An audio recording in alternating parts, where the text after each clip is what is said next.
Assalamualaikum warahmatullahi wabarakatuh. Jumpa lagi di DZ Channel. Saya bertemu dengan orang-orang yang produktif yang dimana beliau ini korban dari PHK akibat COVID-19. Tetapi PHK bagi beliau bukan sesuatu yang membuat dirinya putus asa. Sebaliknya bagi beliau musibah kehilangan pekerjaan membuat semangat hidupnya makin tinggi.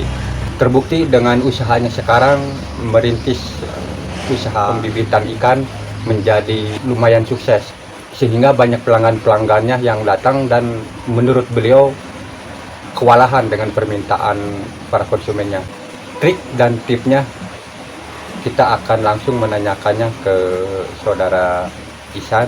Mudah-mudahan dari segala pengalaman yang beliau paparkan kita bisa terinspirasinya menjadi manusia yang tangguh menghadapi segala macam kehidupan.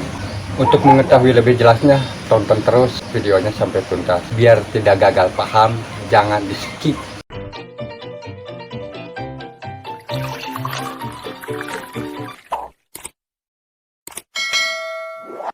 Kang Ihsan, saya pengen tahu kabarnya Kang Ihsan itu pernah kerja terus kena PHK karena gara-gara COVID, apakah benar itu?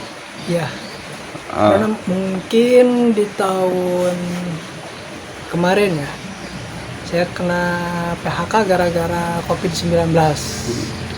Terus setelah COVID itu apa yang Kang Ihsan kerjakan? Mungkin pertama memang saya agak putus asa mungkin ya, tapi saya mulai bangkit. Saya berpikir untuk bisa mengupgrade diri lah. Yang pertama saya mikir apa sih peluang yang bisa saya kerjakan di tempat tinggal saya sekarang. Yang tadinya saya banyak merantau ke tempat orang lain, saya harus tinggal di tempat tinggal sendiri, di kampung sendiri, yang mewajibkan saya untuk produktif gitu. Terus? Nah, saya cari referensi ke tetangga atau ke ya istilahnya ke teman-teman di sini yang mungkin bisa saya jadikan bahan untuk menjadi lebih baik lagi. Nah, salah satunya saya nanya-nanya sama petani. Pertama saya terjun di dunia pertanian. Pertanian apa itu yang pernah? Pertanian palawija. Palawija. Ya. Terus? Mungkin karena di sini terlalu banyak orang yang udah terjun ke dunia pertanian. Nah, saya mulai beralih ke pertanian yang lain. Mungkin ke arah perikanan. Terus? Nah, saya itu mungkin dari situ saya kepikiran di daerah saya itu kebanyakan para petani ikan di sini kebanyakan petani ikan nila lokal. Nila lokal, iya. Nah, yang saya lihat petani nila lokal itu dari segi keuntungan sangat tipis. Nah, karena mungkin kebanyakan petani di sini cuma nanam ikannya itu nggak dikasih pakan. Nah, dari situ saya mulai berpikir cari referensi mungkin di internet. Nah, saya lihat-lihat ada peluang untuk memajukan diri saya sendiri dan orang lain di sini, terutama di kampung saya sendiri. Nah, saya berinisiatif untuk membuka mungkin ke arah pembibitan, yang mana nanti pembibitan itu saya salurkan kepada petani-petani di sini, khususnya petani ikan nila lokal. Saya alih menjadi petani ikan nila konvensional. Tapi ide tadi kan sempat bilang bahwa di sini di area sini itu banyak yang yang nanam bibit nila lokal. Ya. Terus ada niat untuk dialihkan ke nila yang lain itu kan awalnya Kang Ihsan itu tidak tahu tentang mungkin perikanan itu, kok bisa sampai berani mengalihkan gitu?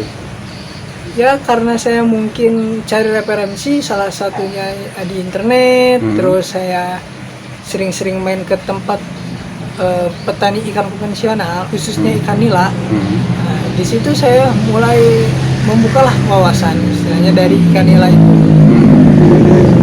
Jadi akhirnya memutuskan untuk mengganti ikan lokal sama ikan yang lebih konvensional, yang lebih cepat dari masa pertumbuhannya. Tapi yang saya tahu kan sebagai pemula kan begini, yang namanya usaha itu awal dan akhir harus dipertimbangkan, misalnya belinya kemana, terus membuangnya kemana gitu. Ya, yang pertama mungkin saya juga agak bingung buat cari tempat. Yang pertama mungkin cari tempat beli ikan, beli ikan bibit, mungkin larva.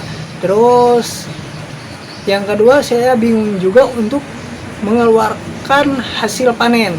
Nah, dari situ saya berinisiatif untuk mempunyai petani sendiri yang nantinya hasil dari pertanian itu bisa saya tarik kembali dan saya keluarkan sendiri.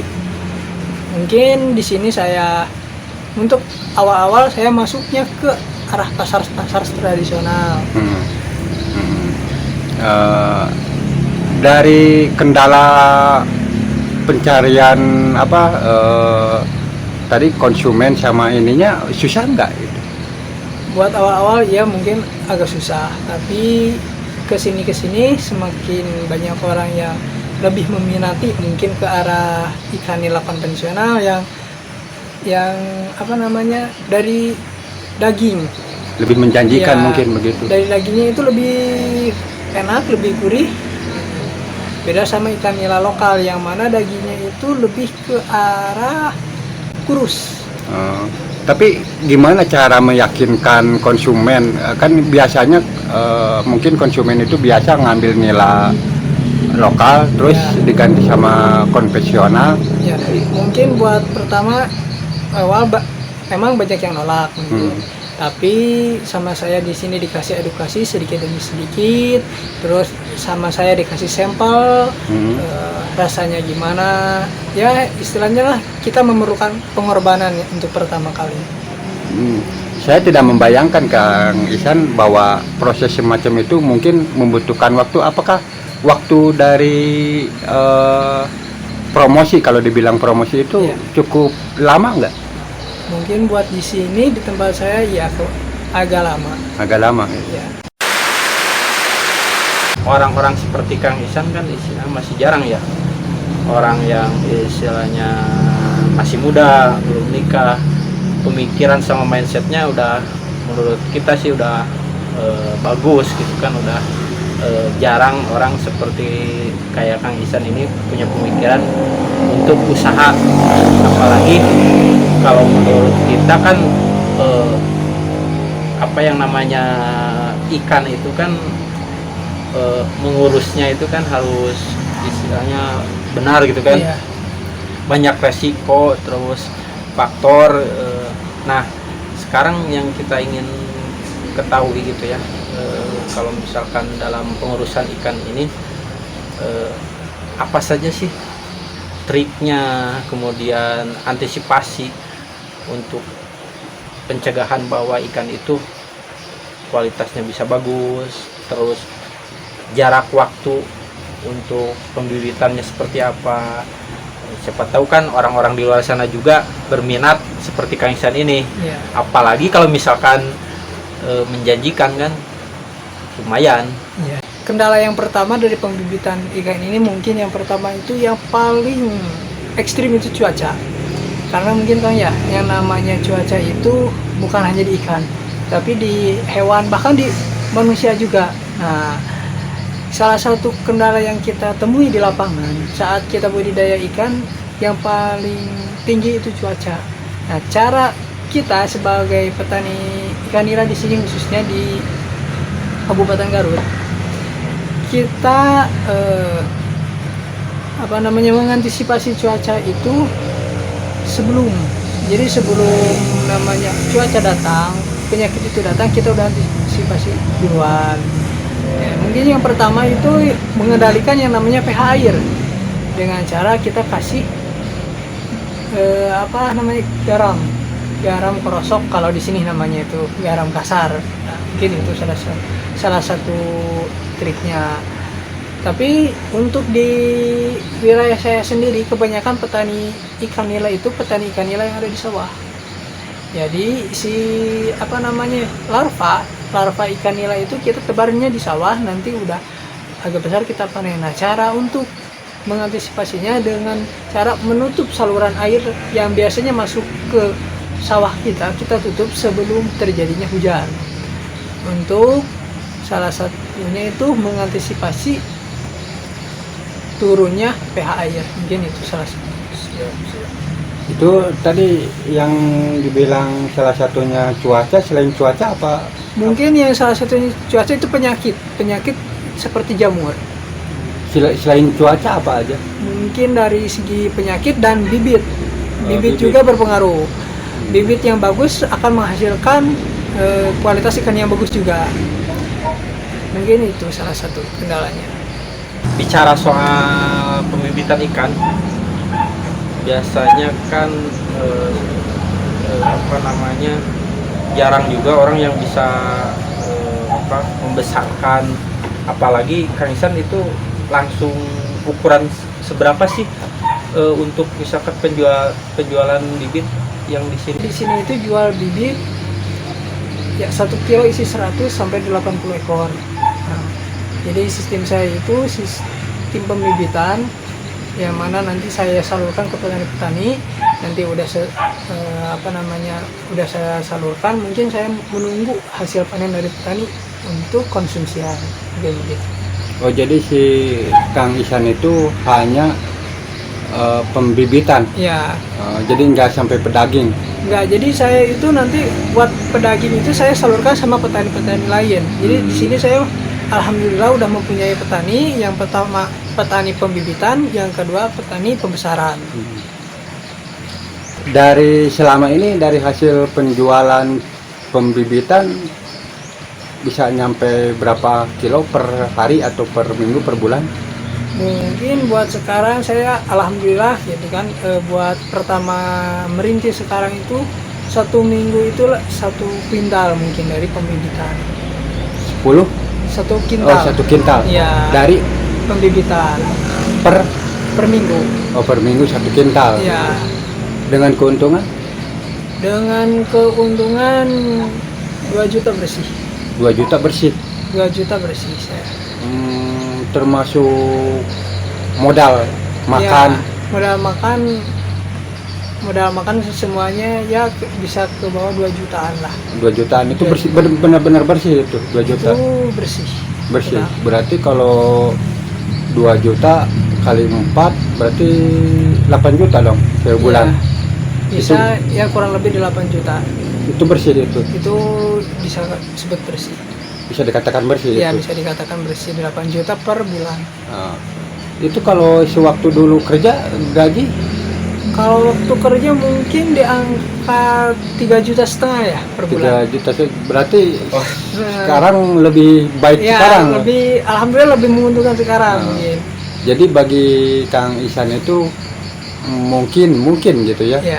Covid itu ada untungnya juga karena Ya. Bukan ada untungnya, sebenarnya yang namanya penyakit itu nggak ada untungnya ya. Iya, iya. Cuman tergantung kita bagaimana menyikapi dari sesuatu perkara atau musibah itu dengan cara yang baik, mungkin seperti Iya. itu. Dan alhamdulillah Kang Ihsan walaupun di PHK sekarang punya kerjaan sendiri atau punya usaha sendiri, dan alhamdulillah ya, Iya. keuntungannya udah lumayan gede. Dengan penghasilan yang cukup lumayan, apalagi di kita kan di segi pedesaan gitu ya. Iya. Mungkin mindset anak muda sekarang bisa berubah juga, apalagi kalau misalkan udah melihat kayak Kang Ihsan kayak seperti ini kan, bisa jadi motivasi, semangat gitu kan. Iya. Gimana sih usaha itu, terus perkembangannya gimana dibandingkan dengan kerja gimana. Itu kan jadi ilmu buat kita juga lah. Iya. Kang Ihsan, saya penasaran, itu modal Kang Ihsan waktu pertama menggeluti ternak ikan pembibitan berapa? Mungkin buat modal awal pertama itu hampir 30 jutaan. Hampir 30 juta. Ya, hampir 30 juta untuk modal pembibitan. Tapi itu Kang Ihsan punya modal segitu itu dari hasil nabung apa gimana? Alhamdulillah waktu itu dari hasil nabung ditambah mungkin ada orang tua lah yang membantu sedikit. Jadi orang tua ini apa namanya ngasih modal gitu. Ya, Tapi kok bisa gitu orang tua begitu langsung mempercayai kita untuk memberikan modal ke Kang Ihsan, padahal Kang Ihsan kan sebelumnya tidak pernah menggeluti usaha itu. mungkin yang pertama dengan saya meyakinkan orang tua dengan cara saya itu meyakinkan bahwa saya itu bisa untuk memajukan diri saya sendiri dan orang lain. Ditambah saya punya cita-cita itu ingin berguna, bukan hanya buat saya sendiri, orang tua, bahkan bisa berguna buat di masyarakat sekitar saya.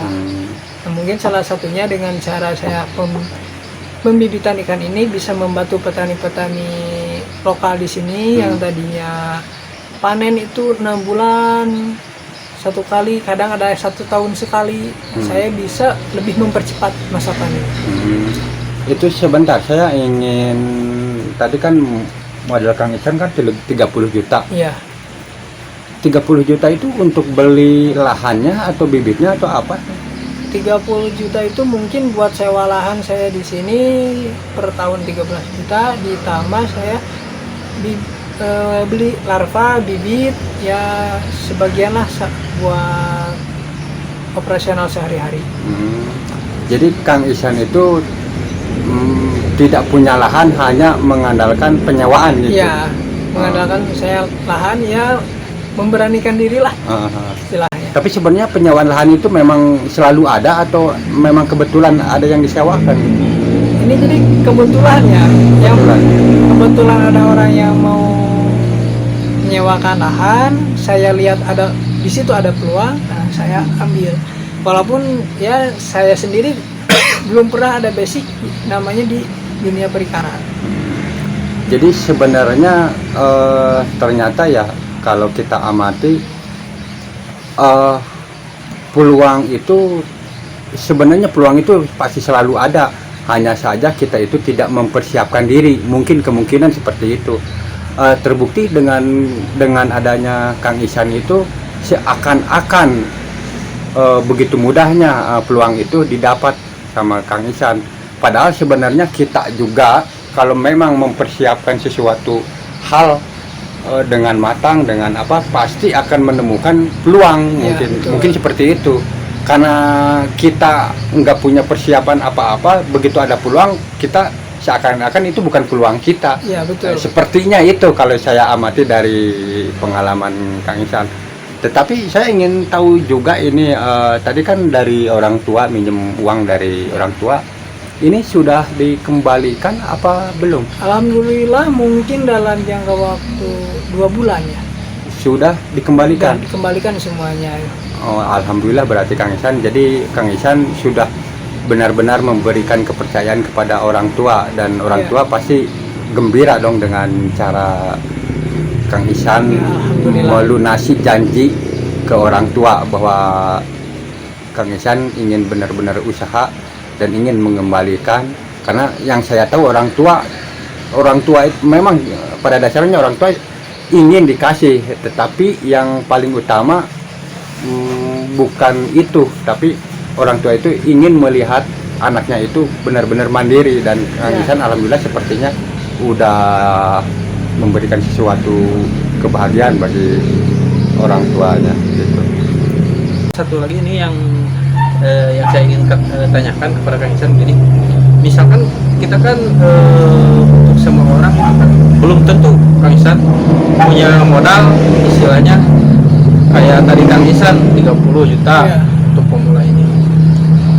Misalkan ada teman-teman yang istilahnya modalnya kurang dari segitu, atau misalnya sedikit lah ada modalnya, bisa gak misalkan peluang untuk buka istilahnya usaha seperti Kang Ihsan, jual beli benih ikan seperti ini, bagaimana tuh? buat orang yang tidak mempunyai modal, ya bisa dikatakan tidak modal cukup seperti saya, bisa awal itu kita menjalin kerjasama mitra dengan petani yang menyediakan bibit. Kita mempunyai relasi buat mengeluarkan benih. Nah, mungkin dari situ kita, ya istilahnya kita mempunyai modal kepercayaan kepada petani, terutama kepercayaan pada diri kita sendiri bahwa kita itu bisa. Salah satunya cara untuk apa, kerjasama sama petani itu dengan cara apa, memberikan kepercayaannya seperti apa, kerjanya seperti Mungkin apa? yang pertama kita membeli dengan kemampuan kita dulu. Membeli, nanti kita pasarkan, lama kelamaan petani juga akan mempunyai rasa percaya. Awal juga saya seperti itu, tidak mau mengeluarkan yang namanya uang banyak, sedikit dulu udah terjalin kepercayaan antara saya sama petani, dan mulai kesini ya alhamdulillah saya juga modal yang awalnya 30 juta itu bisa berkurang. Soalnya pertama saya mengeluarkan uang ke petani, nah sekarang itu bisa kebalikannya. Saya ngambil dulu dari petani, saya jual, nanti hasil jual itu kita bayar sama petani. Boleh tuh buat teman-teman kalau misalkan ada minat untuk kerjasama atau misalkan ingin mencoba budidaya atau misalkan penjualan ikan bibit, khususnya ikan nila, Kang Ihsan ya? Iya, sih kan Ila. Bisa sharing sama Kang Ihsan di daerah Sawaga, Garut,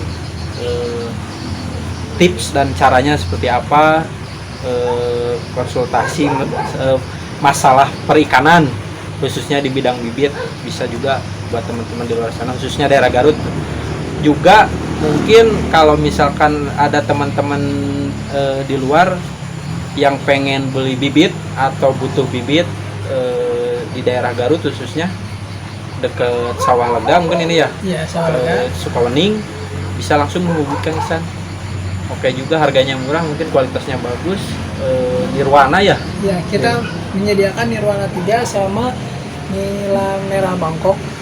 Oke, siap. Kang Ihsan, kalau seumpama ada orang tapi ingin punya kolam sendiri gitu, intinya kan gini, tadi kan Kang Ihsan kolam nggak punya, hanya modal uang ya 30 Iya. juta. Kalau seumpama ada orang yang nggak punya kolam, terus modalnya taruhlah cuman sedikit, minim, itu bisa nggak seperti Kang Ihsan itu? Mungkin bisa dengan cara kita, ya istilahnya kita sewa lahan bagi hasil dengan para petani, bukan petani ya, yang punya kolam. Yang punya kolam. Ya, kita bagi hasil, kita coba melobi dengan orang yang punya kolam, usahakan cari kolam itu kolam yang tidak produktif. Yang dimana kolam tidak produktif itu mungkin yang panennya itu asal-asalan, bisa 2 tahun sekali, 1 tahun sekali. Nah, kita rubah mindset orang yang punya kolam kita dengan cara bagi hasil. Nanti bagi hasil dengan jangka waktu itu mungkin bisa di angka 4 bulan kita bisa dipanen. Seperti itu.